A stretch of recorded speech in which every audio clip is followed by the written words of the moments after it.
Srivasadi Gaur. Hare Krishna, Krishna Krishna, Hare Hare, Hare Rama, Rama Rama, Hare Hare. Continue reading from Bhagavatam, Canto 4, Chapter 22, Text 16. Vyaktam Atmavatam Atma. Vyaktam Atmavatam Atma. Bhagavan Atma Bhavanaha.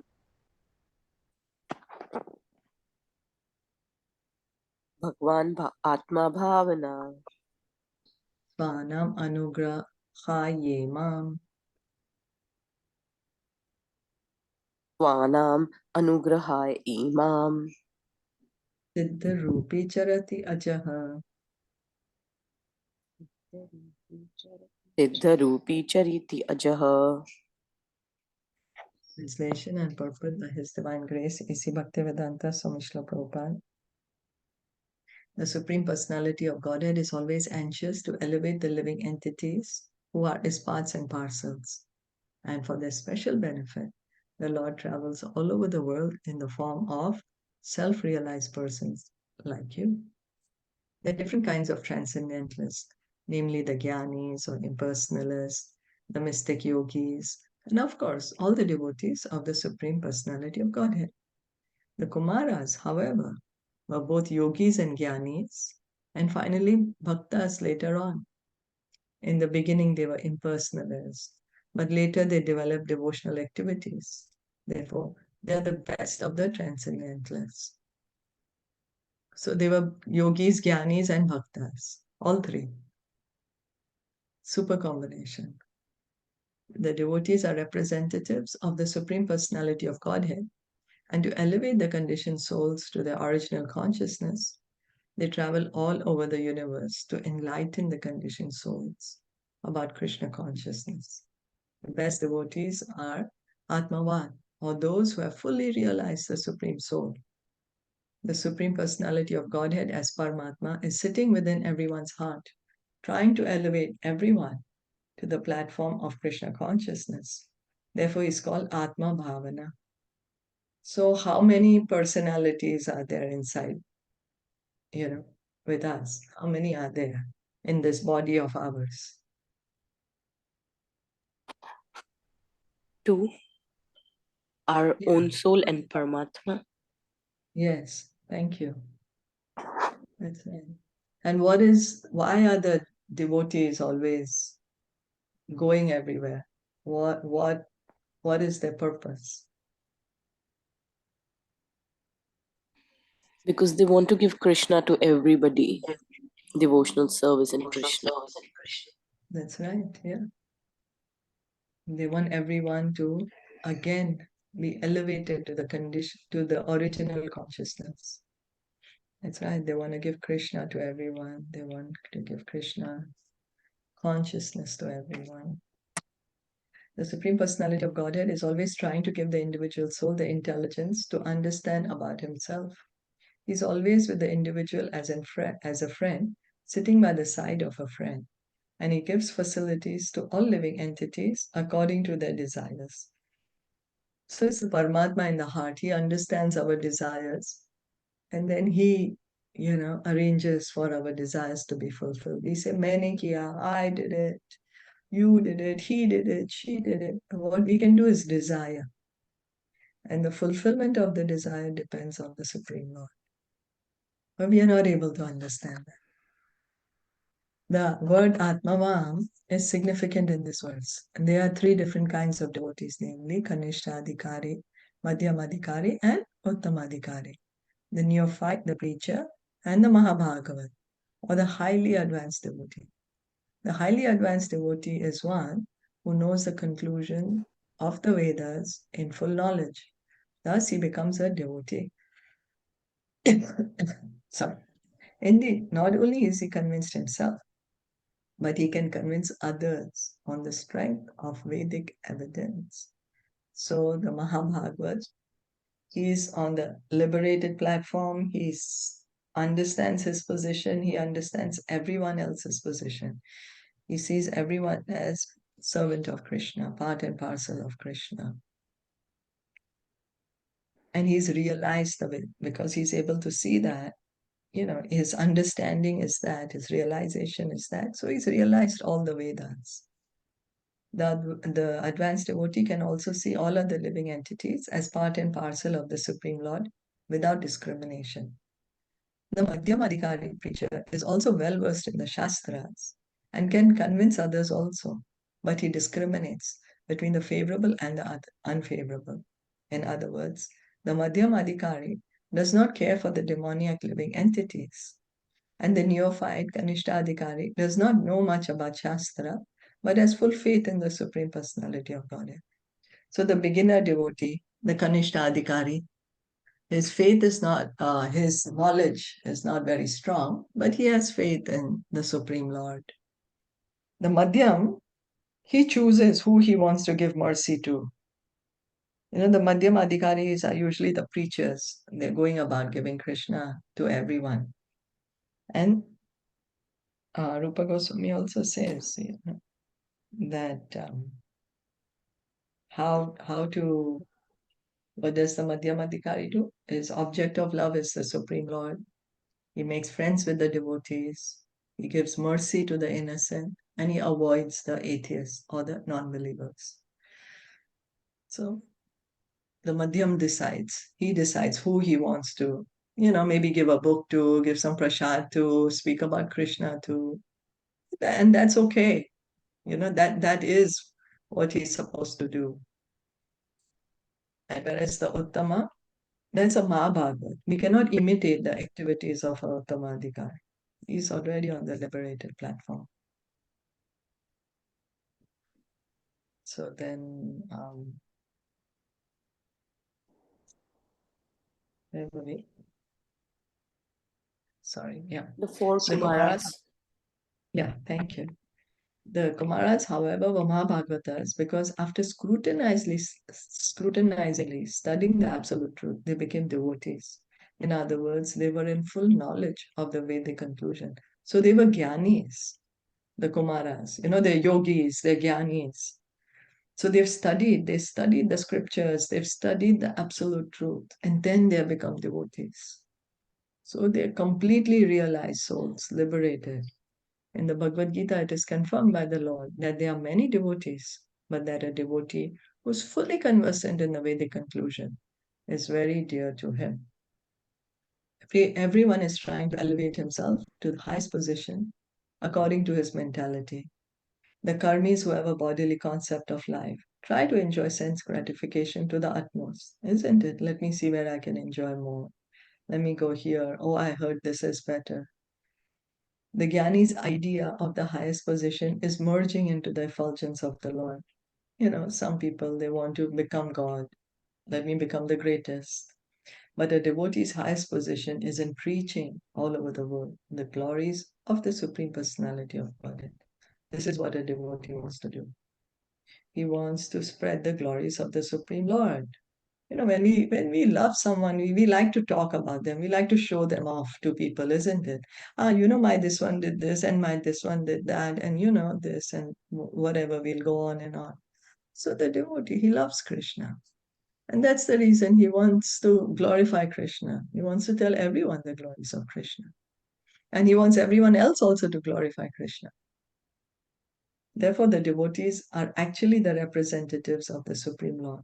And as such, they travel all over the world directly as Narayan, because they carry Narayan within their hearts and preach his glories.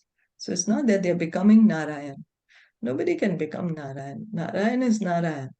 We cannot become someone we are not. A 2G chip cannot become a 5G. It is 2G finish. The living entity cannot become Narayan. But the pure devotee is called a representative of God because he's always speaking about the Lord. He's chanting his glories.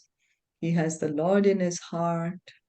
That's why he said the representative of Narayan is as good as Narayan, but he's not to conclude, like the Mayavadis, that he has become Narayan.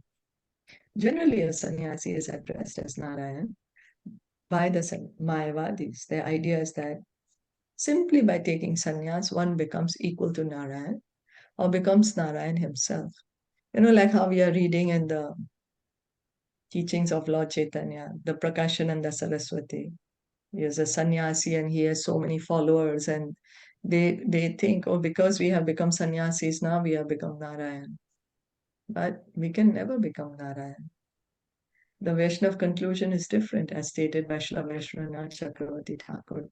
Sakshat Dharitvena Samashtra Sashtra Uktas Tatha Bhavayata Eva Sadbi Kintu Prabhoya Priya Eva Tasya Vande Guru Shri Charana Arvindam. According to the Vaishnava philosophy, a devotee is as good as Narayan, not by becoming Narayan, but by becoming the most confidential servant of Narayan. Such great personalities act as spiritual masters for the benefit of the people in general. And as such, a spiritual master who is preaching the glories of Narayan should be accepted as Narayan and be given all respects due to him. Like the example is given, the ambassador of India, in a foreign land, he does not become the president, but he represents the president. So he's given all the respects that the president is given because he's a representative.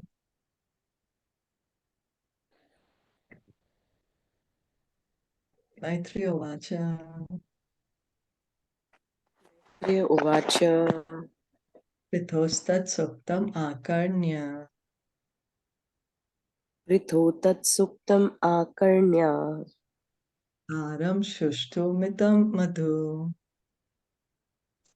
Taram shrushtumitam matu Smayamana iva pritya. Swayamana Mana iva Vidya pritya Kumara pratyuvachaha. Kumara pratyuvachaha. The great sage Maitreya continued. As Sanat Kumar, the best of the celibates, after hearing the speech of Pṛthu Mahārāja, which was meaningful, appropriate, full of precise words, and very sweet to hear, smiled with full satisfaction and began to speak as follows. Pṛthu Mahārāja's talks before the Kumāras were very laudable because of so many qualifications. A speech should be composed of selected words, very sweet to hear, and appropriate to the situation. Such speech is called meaningful. All these good qualifications are present in Pṛthu Mahārāja's speech because he is a perfect devotee.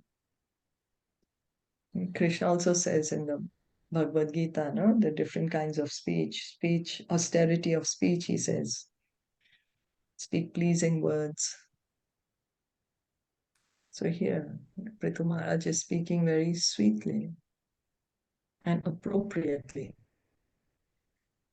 So it is said, Yasyasti bhaktir bhagavati akinchana sarvargunes tatra samasate suraha.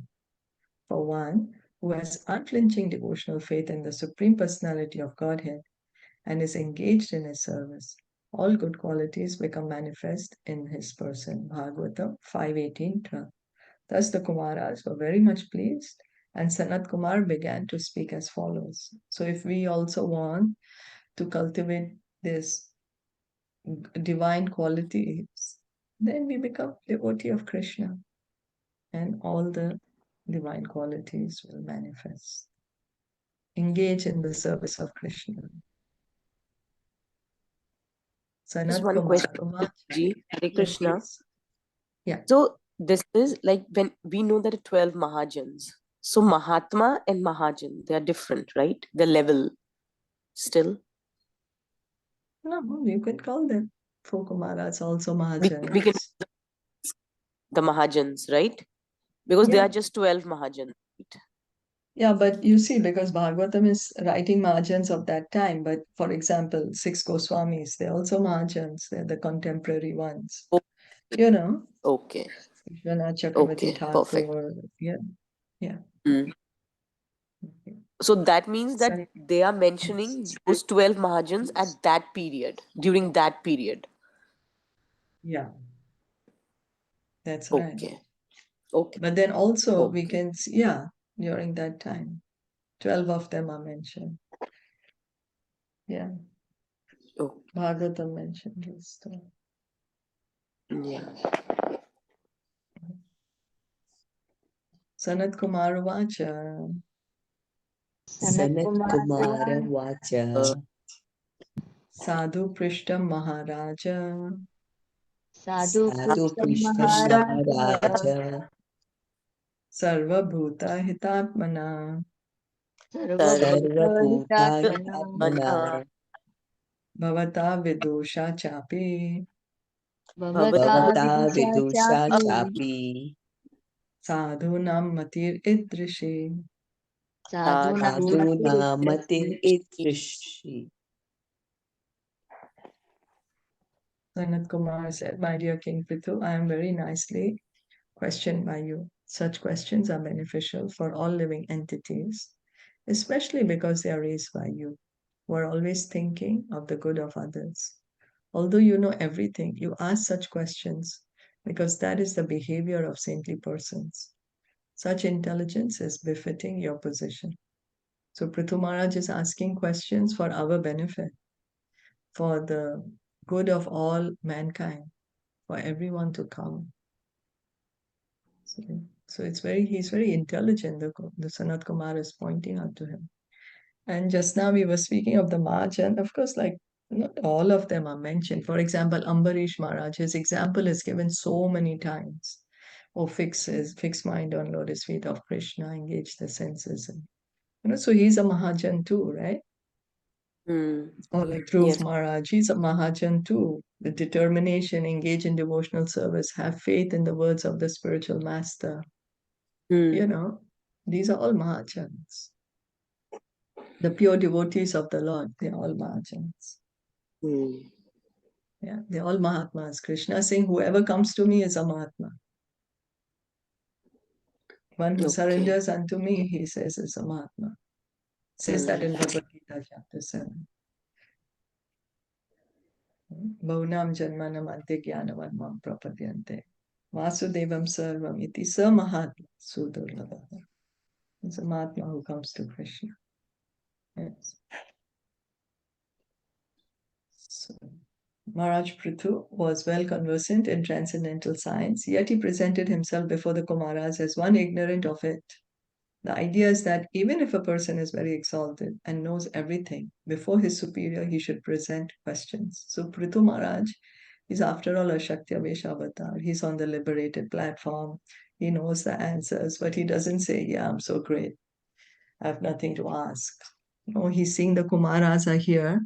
He's giving them proper respect by asking them the proper questions. Huh? So, for instance, although Arjuna knew, yes? No, nothing. I said yes. Okay, yeah. So, although Arjuna knew all the transcendental science, he questioned Krishna as if he did not know.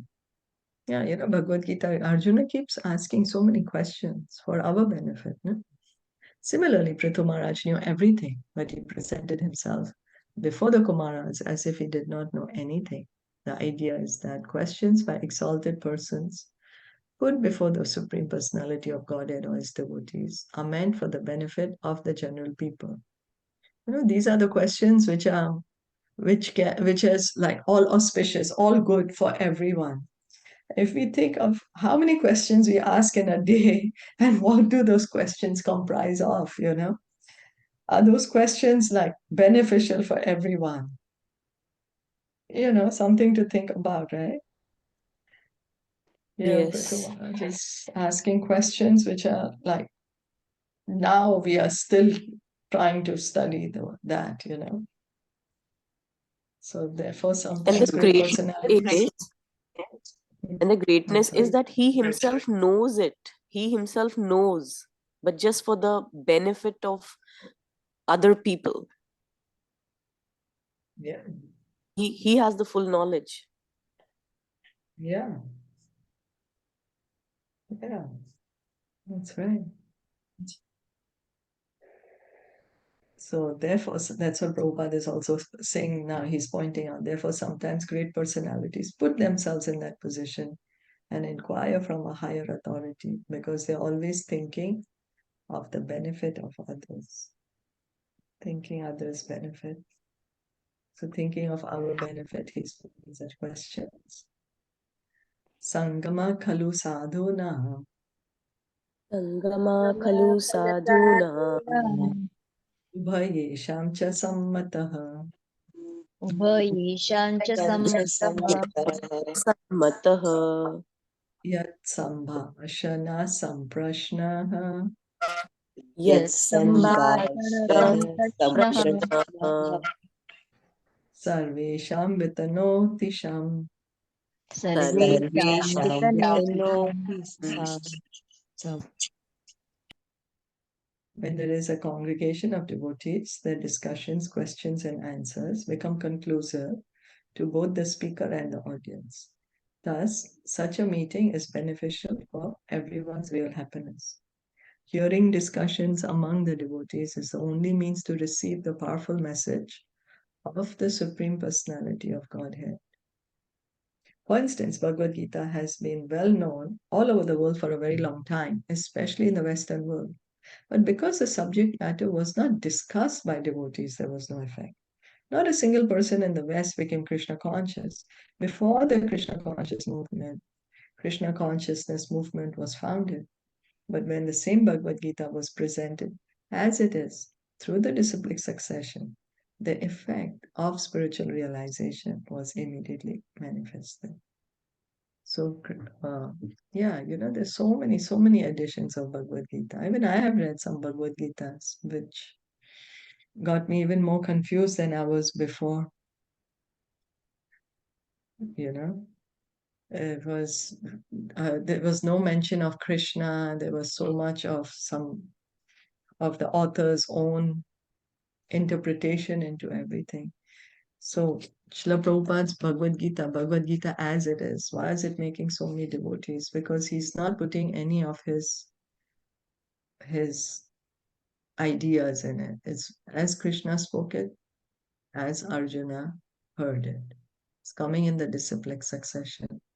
Sanat Kumar, one of the Kumāras, informed Pṛthu Mahārāja that his meeting with the Kumāras benefited not only Mahārāja Pṛthu, but the Kumāras as well.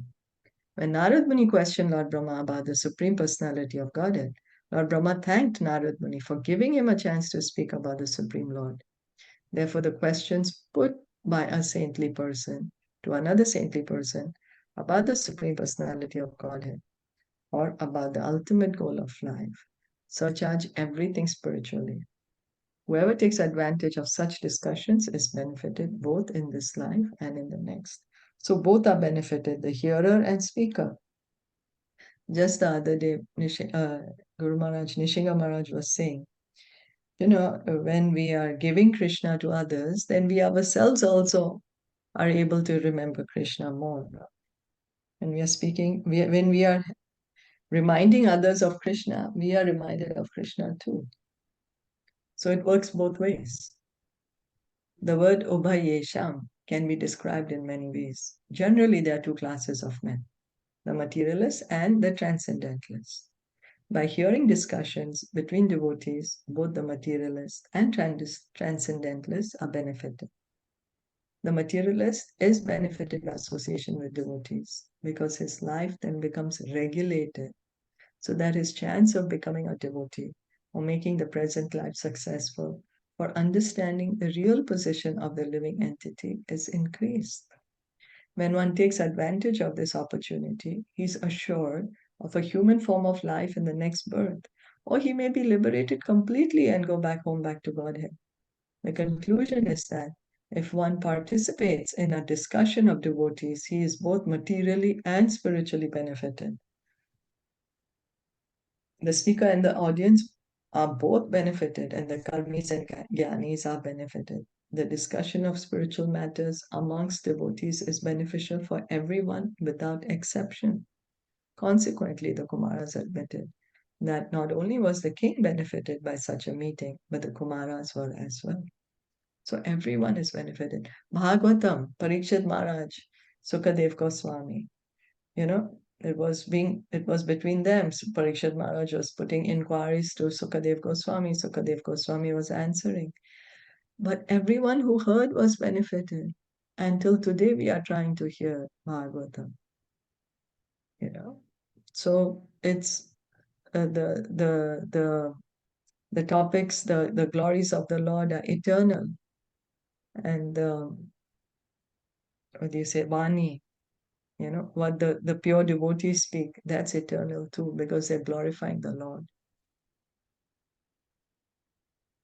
Are there any other comments? Questions? This is like, the importance of association also. Like in this case, if you associate, then both are being benefited. Yeah, that's right. Okay. It's right. Association with pure devotees is beneficial to us. Yeah, it gives, as Prabhupada is saying, yes, thank you, that we get a chance in the next life either to become a human being or even can get liberated. Yeah. Srimad Bhagavatam ki jai, Srila Prabhupada ki jai, Gaur Bhakta Vrinda ki jai.